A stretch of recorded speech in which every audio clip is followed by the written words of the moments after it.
Citizens of New South Wales. Since the outbreak of the water crisis, the government has been having emergency meetings with heads of state, leading scientists and academics, as well as community consultation. And I am relieved to announce that we have developed a comprehensive and effective plan that will tackle this crisis head on. Yeah! We have a three-pronged approach in which we relieve the current pressures, react to shut down the problem, and diffuse the potential for more death and more illness. This government is implementing an immediate action plan to tackle the crisis facing us. This includes immediately shutting off the Sydney water supply and investigating as to why this problem was not detected earlier. The budget will also be suspended to allow for funding of the crisis management and provisions of free water filters for the population of New South Wales. Most importantly, the creation of a mass media campaign on radio, television, newspapers and social media is important to inform all citizens about the current crisis and warn them about the dangers of drinking or consuming any tap water right now. The government is handing out free filtration systems. However, it is difficult to filter the large amounts of water needed for agricultural purposes, which is why we are turning to the desalination plants as well as the artesian bore basin to provide for agricultural purposes.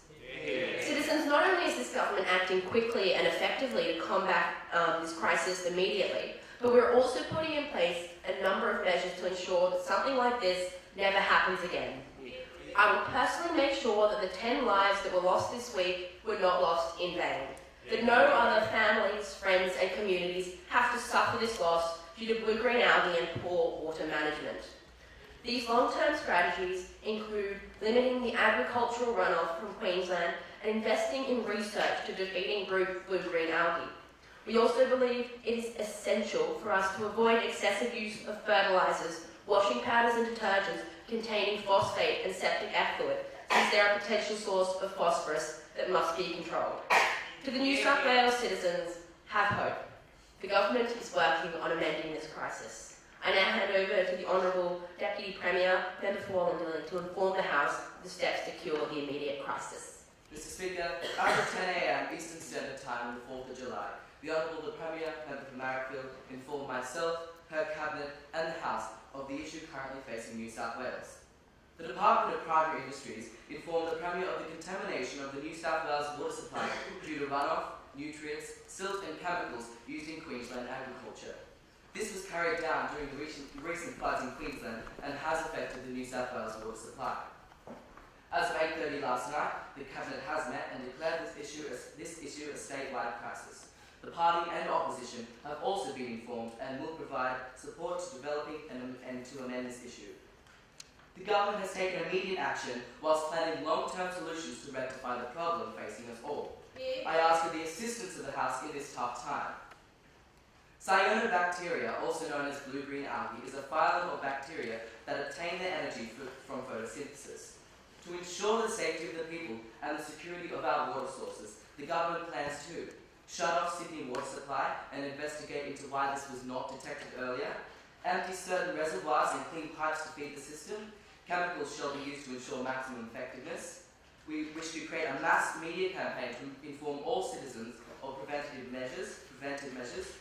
The government will be handing out free filtration devices available from centralised locations. We wish to install manageable algae-eating creatures into the system to remove blue-green algae. We wish to also install activated carbon to act as a flocculant to bind algae together, then use a skimmer to remove it en masse. We wish to also employ health workers by the mass at night and day to deal with human health. We wish to import water and food from other states as food security and water security is of maximum. We wish to use desalination plants and the artesian bore for water for consumption and agriculture if there are any left over. We wish to add chemicals like Phosphor to reduce the phosphate levels and kill off the blue-green algae's food source. If there is enough filtered water, Mr Speaker, we wish to use that for our agriculture. We wish to also install water covers over bodies of the contaminated water to deprive the algae of the sunlight.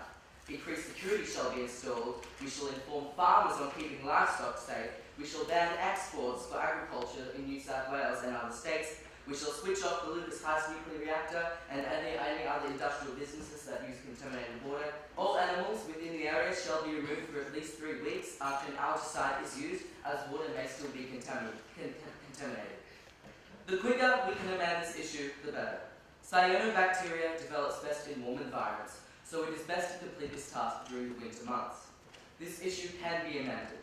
Following this address, the Treasurer will meet with the Youth Governor to suspend the budget for the YMCA New South Wales Youth Parliament to pay for this crisis.